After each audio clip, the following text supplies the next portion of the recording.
abduction, kidnapping, enforced disappearance, arbitrary or unlawful arrest and/or detention. What acts or situations constitute the presence of the risk? This protection risk covers 4 different acts and measures of detention.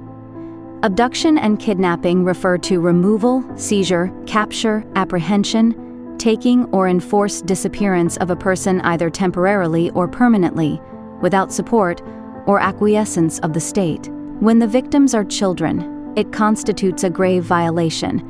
It engages obligations of the state to investigate and to prosecute those responsible. Enforced disappearance is constituted by 3 cumulative elements. The person is detained or otherwise deprived of liberty. The deprivation of liberty is carried out by state agents or by persons or groups of persons acting with their support or acquiescence. Those responsible refuse to acknowledge the detention or conceal the concerned person's fate or whereabouts, placing the person outside the protection of the law. Unlawful arrest describes the initial act of taking a person into detention that is not based on either a criminal charge or another reason provided for by law. Arbitrary arrest or arbitrary detention refer to the situation where the arrest or detention is not justified by a legitimate purpose, reasonable, appropriate, and necessary in the individual's particular circumstance. What factors must be identified for monitoring? While monitoring this protection risk, it is fundamental to understand the nature and the conditions of detention. A detention is considered unlawful when it is not in accordance with national laws and the procedures established by law. A detention is arbitrary when it is inappropriate, unjust, unreasonable, or unnecessary in the circumstances.